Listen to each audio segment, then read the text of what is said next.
Hey, what's up guys? Philip here bringing you another review. Today we're going to be checking out this cool wireless Bluetooth mechanical keyboard by Keychron.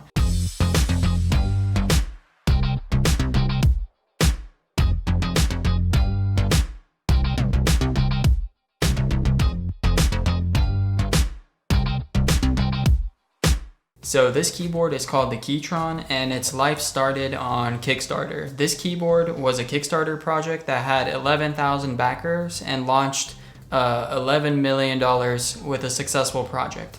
And the reason this keyboard was so successful was because it was filling a need that many keyboards or no keyboards out there fill.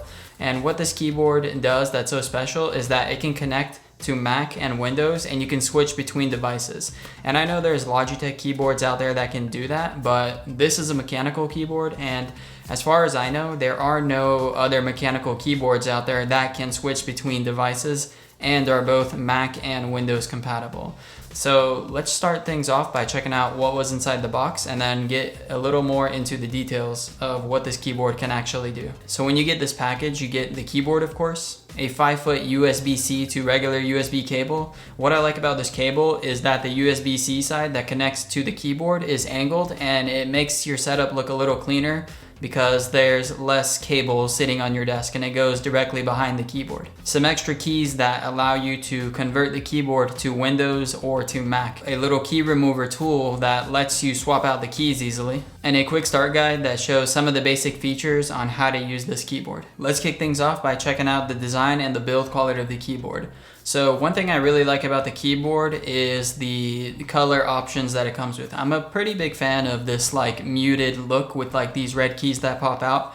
I think it looks very unique in its own way, and I haven't really seen any keyboards that look like this, and I thought it looked quite nice. And then the build quality, it is made of a fully plastic build quality material, but it's not like this cheap bendable plastics. This actually feels like some durable, high quality plastic material. If plastic keyboards isn't something you're into, it also comes in an aluminum version, which is a little bit more grayer looking, and it just has a nicer build quality and it feels a little more hefty overall, but you're gonna pay a little more for that. In terms of color options, the only option you get is this black version here with the gray keys and a few orange accent keys. The keyboard as a whole is a little bit on the bulky side, I would say. It's lifted up about 1.5 inches off the ground, and you can prop it up with some legs a little bit higher if you want to tilt it at an angle, so it'll give you a more comfortable typing experience.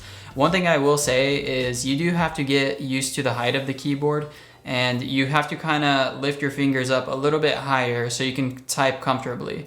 Unlike a lot of slim keyboards out there, it's pretty easy to reach all of the keys, but with this one you kind of have to, raise your fingers up a little bit.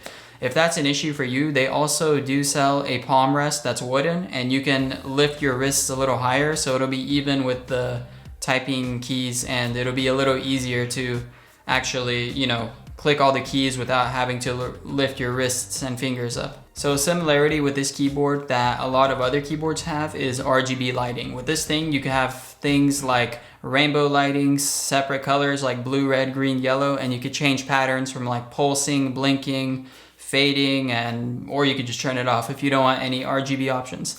I thought that was pretty nice as well, and my personal favorite RGB color was just leaving it on solid orange because I like the way it matches the orange key over here, and it looks pretty subtle and pretty clean in my opinion. Something I really like about the design language of this keyboard is that it's a 60% keyboard, which means it's missing the number pad, which I'm a fan of because I don't really deal with numbers and sales or accounting too much.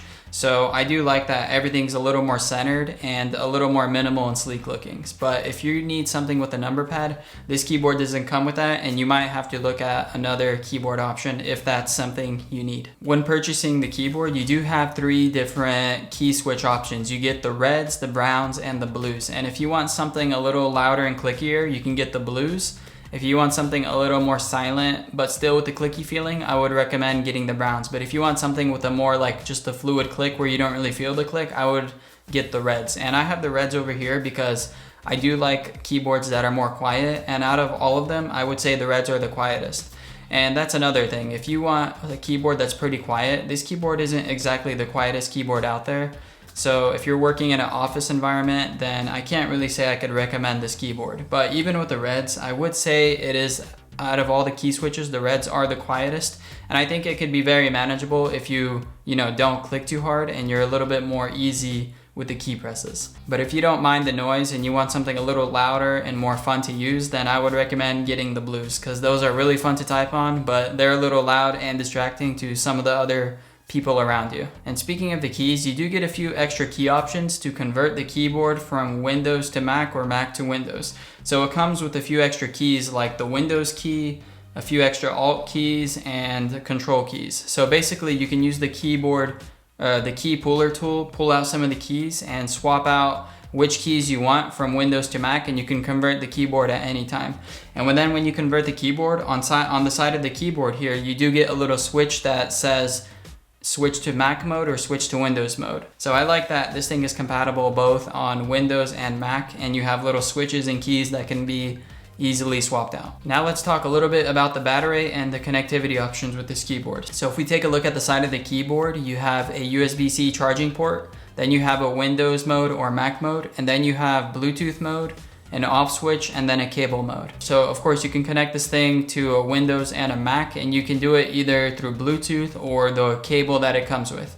And I personally like to use this thing as Bluetooth because I don't really like having cables on my desk, and I think it makes your desk overall setup look a little bit cleaner. And in terms of the battery life, this keyboard with the RGB lights on will last for up to 15 hours, and with them off, it'll last for weeks. So is this thing worth getting or not? So here's some of the pros and cons about this keyboard. So the pros are, I'm a pretty big fan of the design language of the keyboard. I like these gray keys with the black base and these little orange accents. I think it looks really nice and it'll make your setup look pretty clean. And then I also like that this keyboard can transform into a Windows keyboard and a Mac keyboard, and you can also connect up to 3 devices. So if you're someone that's switching between devices all the time, maybe you have multiple computers, or maybe you swap between your phone and your computer, this keyboard makes it pretty easy to do that. And if you want to see a little video I did on this, I made a video called Logitech MX Keys on Mobile. I show some of the use cases on how I use my keyboard for mobile and on a desktop computer. So this keyboard can pull off something similar to the new Logitech MX Keys keyboard. The only con I have about this keyboard is that it's lifted up a little bit high. It's kind of on the bulky side and it goes up 1.5 inches.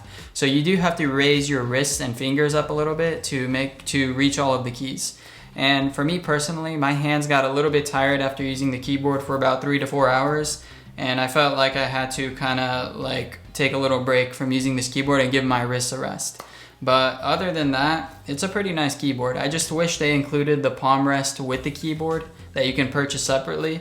And that would, solve the comfort issue with the keyboard. But anyways, other than that, it's a pretty solid keyboard. Good build quality, looks really nice, it's wireless, it has RGB lights. You really can't complain with a keyboard like this. With all that being said, if you're interested in picking up this keyboard, you can find a link to this keyboard down in the description below. And if you're interested in seeing more tech videos like this in the future, make sure you click that subscribe button and I'll keep you in the loop.